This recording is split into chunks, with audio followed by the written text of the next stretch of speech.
आज के लेक्चर में हम करेंगे एब्सोल्यूट वैल्यूज़ और ये अलजेब्रा का लास्ट टॉपिक होगा। इससे आगे हम करेंगे स्टार्ट एडवांस मैथ।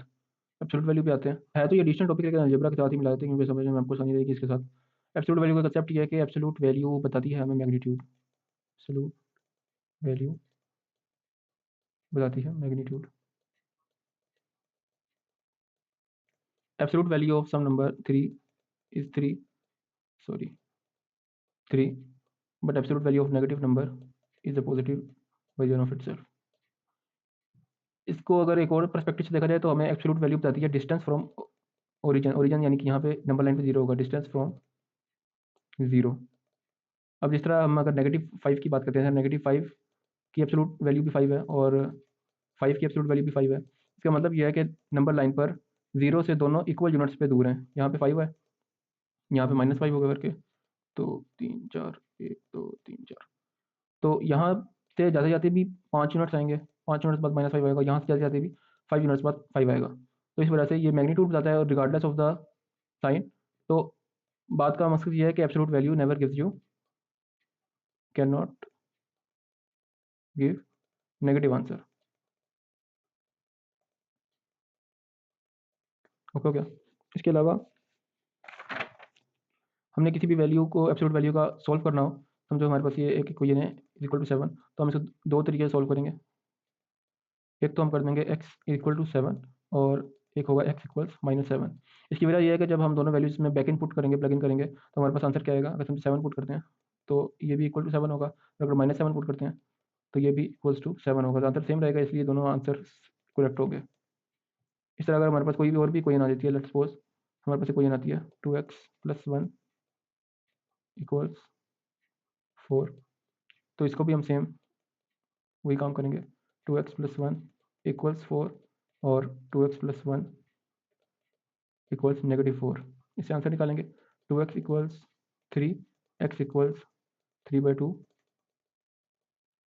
यहाँ पे 2x इक्वल्स 4 - 1 -5 हो जाएगा, x इक्वल्स -5/2। यानी इस तरह अगर इन दोनों वैल्यूज़ को जब हम प्लग इन करेंगे बैक इन द इक्वेशन, तो हमारे पास आंसर, इसमें अगर प्लग इन करेंगे तो आंसर हमारे पास 4 ही आएगा। इसके अलावा अगर हमारे पास कोई इस तरह की इक्वेशन आती है 3 × x - 1 - 2 इक्वल्स सम वैल्यू 7, तो गलती यहाँ पे अगर करोगे आप, अगर पहली बार कर रहे हो एब्सोल्यूट वैल्यूज, तो वो ये गलती होगी कि आप करोगे 3x - 1 - 2 इक्वल्स 7 और 3x - 1 - 2 इक्वल्स -7, तो ये आंसर आपका गलत देगा। आपको पहले एब्सोल्यूट वैल्यू का फंक्शन इक्वेशन के एक साइड पे लाना है, फिर ही आप इसको इस तरह ब्रेक डाउन कर सकते हो। लाइक आपको पहले ये जो न्यूमेरिक वैल्यूज है इनको साइड पे करना है। ये माइनस का 2 उधर जाके 7 में प्लस हो जाएगा, 7 + 2 9 होता है, और x - 1 और 3 उधर जाके डिवाइड होगा, 3 बच जाएगा, 9 / 3 3। फिर आप इसको ब्रेक डाउन कर सकते हो। x - 1 इक्वल्स 3 और x - 1 इक्वल्स -3। इस तरह आपके पास जो भी आंसर आ जाएगा उसको बैक इन प्लग इन करोगे तो आपके पास रिजल्ट आ जाएगा। नंबर लाइन पे कैसे इसको रिप्रेजेंट करते हैं, लाइक हमारे पास है ये x इक्वल्स 3, ब्रेक डाउन करेंगे x इक्वल्स 3 और x इक्वल्स -3, तो समझो ये नंबर लाइन आपके पास 0 1 2 3 1 2 3। तो यहाँ पे 3 पे आंसर दे रहा है और एक -3 पे आंसर दे रहा है, तो ये आपने इसका रिप्रेजेंटेशन हो गई इस स्पेसिफिक इक्वेशन की। ग्राफिकली तो आगे हम यहाँ पे देखेंगे ना, अभी नंबर लाइन की बात हो रही है। अच्छा, इनइक्वालिटीज पे आते हैं। इनइक्वालिटी में समझो हमारे पास कोई भी इक्वेशन है, let's suppose x + 3 greater than 4। इसमें भी आप ब्रेक डाउन करोगे, लेकिन ब्रेक डाउन इसमें एक चीज़ ध्यान रखनी है, पॉजिटिव में तो वैसे ही रहेगा ना, x + 3 ग्रेटर देन 4। जब नेगेटिव करोगे ना 4 को, तो x + 3 -4, तो इसमें ग्रेटर देन का साइन नहीं आएगा, जो साइन है वो रिवर्स हो जाएगा। इनइक्वालिटीज में पहले भी यहाँ पे बात की थी कि जो जब माइनस का साइन हम यूज़ करते हैं तो इनइक्वालिटी का साइन रिवर्स हो जाता है, यानी यहाँ पे ग्रेटर देन है तो यहाँ माइनस लेस देन हो जाएगा, लेस देन होता तो ग्रेटर देन हो जाएगा ऑफकोर्स। सॉल्व करते हैं इसको। x 4 उधर जाके इस तरह 1 हो जाएगा 3 के साथ, और -7। नंबर लाइन पे कैसे रिप्रेजेंट करेंगे, तो ये हमारे पास यहाँ पे 0 है, 1 2 3, यहाँ पे 1 है, ग्रेटर देन 1, 1 का साइन आ गया हमारे पास, और -7 चाहिए, 1 2 3 4 5 6 7, ये -7 है यहाँ पे हमारे पास। अच्छा, ये ग्रेटर देन 1 है, तो यानी कि यहाँ पे 1 बगैर इन्वॉल्व हुए, क्योंकि 1 इंक्लूड नहीं है, 1 एक्सक्लूडेड है। तो यहाँ पे हम एक फील्ड सर्कल नहीं बनाएंगे, एक होल बनाएंगे, और ये ग्रेटर देन है तो यहाँ से यहाँ तक इन्फिनिटी तक जाएगा, और ये लेस देन -7 है, और यहाँ पे भी, चलो यहाँ पे डाल देते हैं, चलो इसमें -7 इंक्लूसिव है, तो हम यहाँ फील्ड डॉट बनाएंगे। ये तो मैंने कभी बुरा सा बना दिया, और ये यहाँ तक -इन्फिनिटी तक जाएगा। ठीक हो गया, इसको मतलब ऐसे रिप्रेजेंट करेंगे। और इसमें जो देखने वाली चीज़ थी वो यही थी कि आपका साइन रिवर्स हो जाता है जब आप इसको -4 के साथ करते हो। इसमें ज़्यादा कुछ और बताने वाली बात नहीं है। ग्राफिकली देखते हैं। अब ग्राफिक में अब ये तो चीज़ समझ आ गई हमें कि एब्सोल्यूट वैल्यू हमें कभी भी नेगेटिव आंसर नहीं देगा, ये वाली बात। ग्राफिक में देखते हैं, अगर एक सिंपल अगर हम ग्राफ देखते हैं y is equals to x का, तो वो हमें पता है कैसा होता है, वो कुछ ऐसा होता है। सही है, इसमें जो स्ट्रेट लाइन है, हो गया, वो मिटाऊंगा, वो भी मिट जाएगी साथ ही। अच्छा सही है, तो ये हमारे पास y is equal to x का ग्राफ होता है। अब इसमें ये एक्स एक्सिस आ गया, ये वाई एक्सिस आ गया आपका। एब्सोल्यूट वैल्यू फंक्शन में क्या होता है कि आंसर कभी भी नेगेटिव में नहीं होता, यानी कि y की वैल्यू कभी भी नेगेटिव नहीं हो सकती, x की हो सकती है, बट y आउटपुट है, और एब्सोल्यूट वैल्यू आउटपुट में कभी नेगेटिव इंटीजर नहीं देता या नंबर नहीं देता। तो अगर हम इसको ऐसे करेंगे ना, तो हमारे पास ये जितना भी y का नेगेटिव ग्राफ है, ये वाला पार्ट, ये y के नेगेटिव ग्राफ में आता है, ये उठ के ऊपर हो जाएगा, लेकिन आपके पास इस तरह ग्राफ आएगा, और ये मिट जाएगा,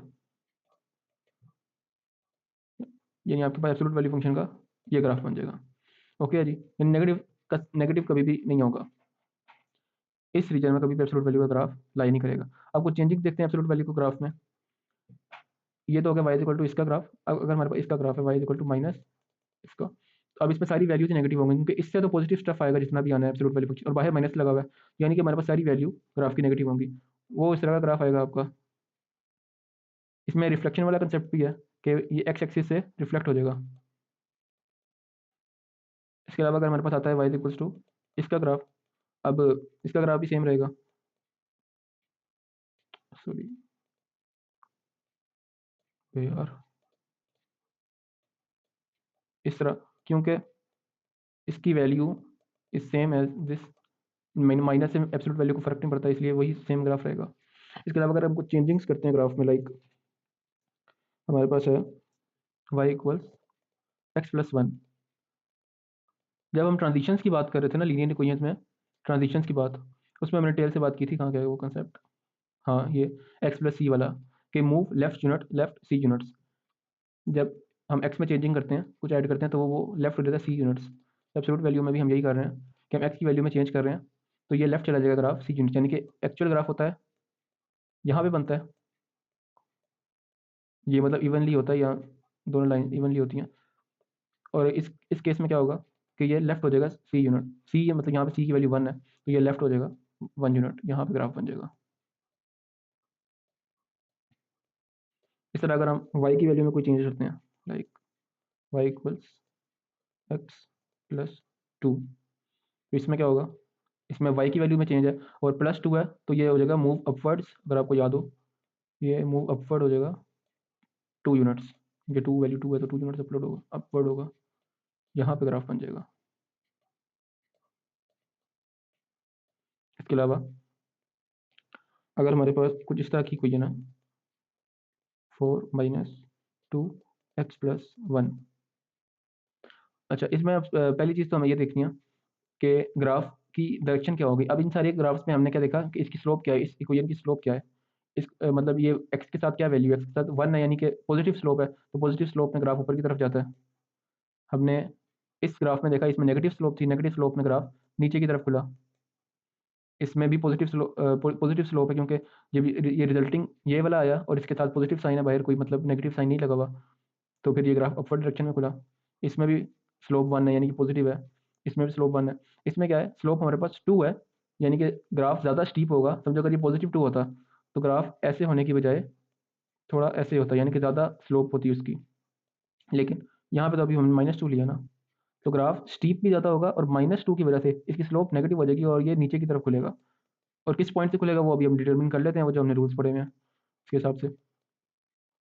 वो ऐसे कि एक यूजुअल ग्राफ जो होता है वो तो इस पॉइंट पे होगा ना, ओरिजिन पे, y इक्वल टू एक्स का ग्राफ, ये तो y इक्वल टू एक्स का ग्राफ है, ठीक है। अब हमारे पास है एक तो एक्स की वैल्यू में +1 हो रहा है, जो हमें बताएगा ये वाला जो चीज़ है ये हमें बताएगी कि ग्राफ लेफ्ट हो रहा है सी यूनिट्स। +1 से एक्स की वैल्यू में +1 करने से लेफ्ट होगा सी यूनिट, सी की वैल्यू यहाँ 1 है यानी कि लेफ्ट होगा 1 यूनिट लेफ्ट चला जाएगा।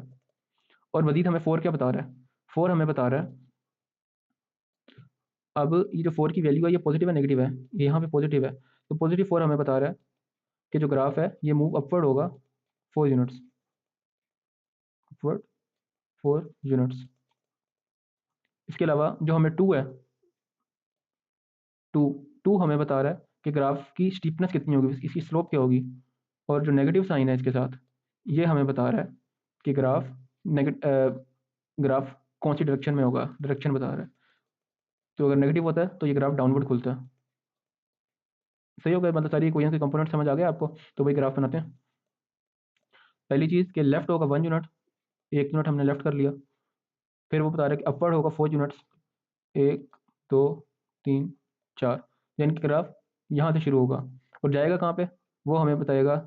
ये माइनस का साइन यानी कि ये नीचे की तरफ खुलेगा। और जो स्लोप है वो 2 है, तो 2 की स्लोप के मुताबिक खुलेगा, यानी कि थोड़ा स्टीप होगा, इस तरह होगा। यानी कि हर हर 2 मूविंग एक्स यूनिट से, हर 1 एक्स यूनिट से मूविंग हमारा ग्राफ वाई एक्सिस पे 2 यूनिट मूव करेगा। यानी कि वो जो वाई बाई एक्स वाली बात है स्लोप वाली, वही राइज ओवर रन की बात हो रही है यहाँ पे। ठीक हो गया। तो ये ग्राफ को एब्सोल्यूट वैल्यू का ग्राफ करना आपको इस तरह आना चाहिए।